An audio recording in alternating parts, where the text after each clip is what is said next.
giving a round of applause for the filthiest things that you have to say.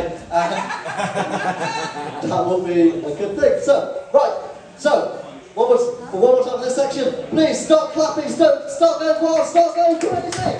For the wonderful Broadway! More cheering! Thank you so much. How is everyone? Yeah. Oh, I couldn't see them from back there. They look alright, don't they, the chicks? What saucy one is that butter? That's weird, I've never seen chips like that before. I wouldn't eat them, and I'm British. I'll be honest, this might be surprising to you guys, but this is actually not the smallest gig that I've done.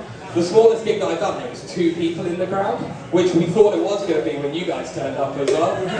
The gig actually went okay, but afterwards I went down to the bar and I ordered myself a drink. I got a little tap on the shoulder with one of the girls who sat in the crowd, and she was like, were you one of the comedians from upstairs? And I was like, fucking hell is happening? I'm getting recognised. I was like, this is going to be fucking awesome. I was like, I see you fuckers on Taskmaster. Like, this would be great. I was like, I got like my best fuckboy face. I was like, yeah, that was me up there. And she went, oh, is it? Just wondering, is it normally better than this? Or I've never been brought down to earth so hard. So there's a few things. I appreciate that obviously a lot of my crowd are British. There's a few things of being British been pissing me off lately. One of the best things about being British, like thousands or hundreds of years ago, was that we had a really powerful monarchy. We don't have that anymore. Being a royal these days is just about photoshopping your pictures and having sausage fingers, isn't it? That's all that is. Kings used to be real kings. Like, there's one king in particular. The king from the Humpty Dumpty stories. Yeah, that was a proper fucking king right there. Some guy's gone up to him and gone, Sire, Your Majesty, the egg has fallen off of the wall. And he's gone, well, send all of my men to fix it. That's a proper fucking king, that is, isn't it? You don't get that anymore. You'd hate to be the one guy that goes back, Sire, I'm really sorry, we tried everything we could try, we couldn't fix the egg. And the king goes, everything? We tried everything? He goes, yes, Sire, we tried everything we could think of. Send the horses! That'll be the next one. He said all the fucking horses. Horses can't put an egg back together. Mental. They're all mental, but they're powerful kings, and we don't have that anymore. Yeah, I've got a kid on the way, by the way. I've got a baby on the way. Thank you very much. It's due in like 3.5 weeks as well, so pretty soon. So I've been reading loads of nursery rhymes lately. It was obviously why I started getting pissed off about the kings that we have now, because we're on Humpty Dumpty. But yeah, loads of the nursery rhymes have been pissing me off. Like Goldilocks and the Three Bears. Imagine how fucking ballsy you have to be to break into someone's house and go, this chair's a bit shit, isn't it?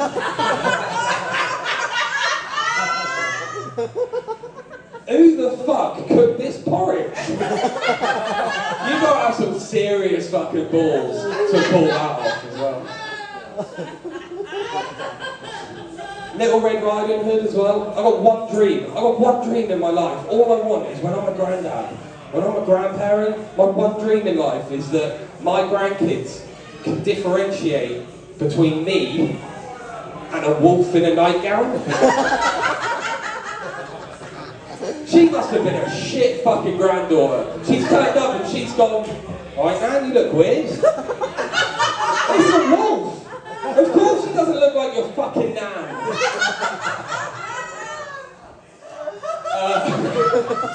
That's all I've got. I should probably write a bigger ending, but it still pissed me off though. Like, she's gone, you've got pretty big teeth now.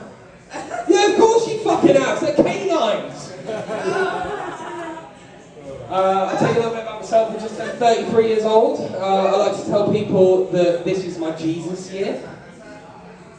Jesus was 33 when he died for our sins. Yeah, the Son of God.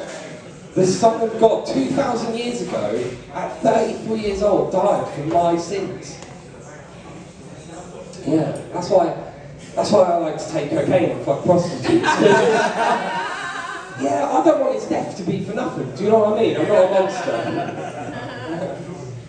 I know, well, I can tell that joke again now, because I started telling that joke when my missus used to come to all my shows. She was like, you better not fucking do that joke about fucking prostitutes again. I'm like, I won't. She's not here tonight though, so it's back on the set list.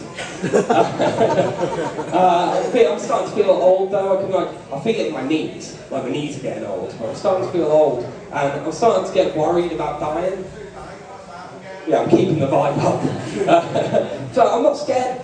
Because personally, I personally don't believe in an afterlife. So I'm not scared of death. But I'm worried about dying in case I find out I was wrong. Like, because imagine rocking up to the gates of heaven and God going, "Hi Rob, welcome home mate. Come take a seat, do you want a shot of Sambuca?" I go, I don't really like Sambuca, if I'm honest, God.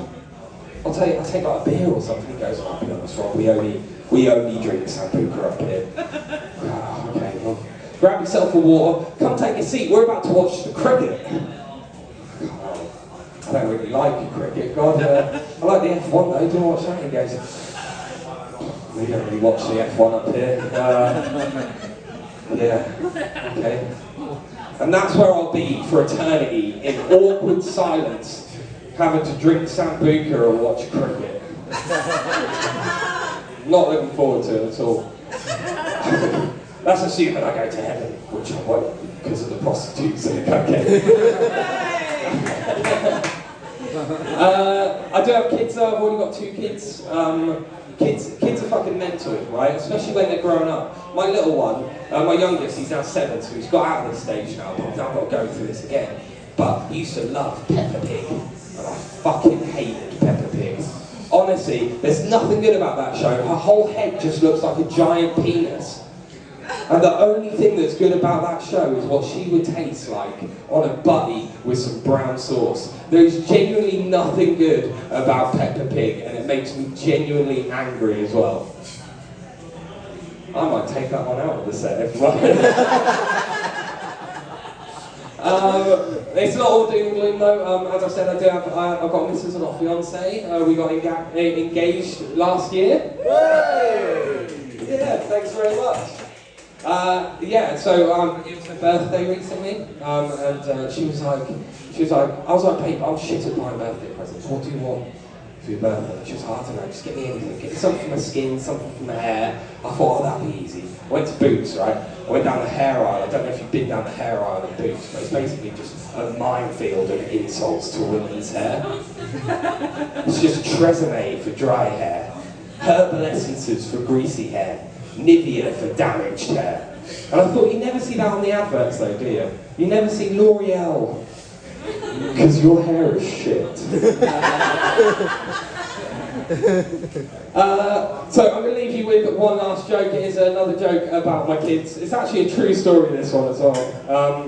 Because this has actually come because you're eating those chips, which, so, my youngest, he likes to steal my food, but he's a bit too clever, so he doesn't just ask for my food, he tricks me into giving it to him. This is exactly what he does when he walks up, he goes, "Oh, Dad, what are you eating?"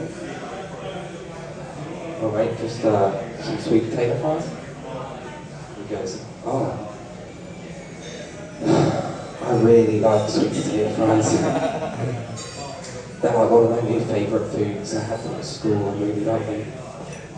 "Oh dear, you like them, dear?" He goes, "Yeah, I really like them. They're one of my favourite foods."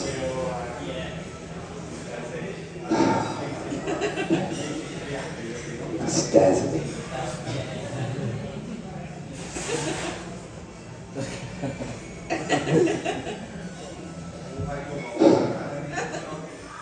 "Would you like a sweet potato fry?" He goes, "Yeah, I would."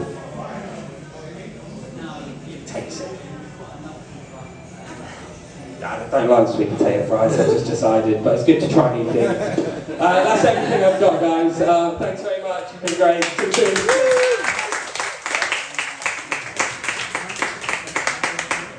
One more time for Rob Wood, everyone! Oh, amazing.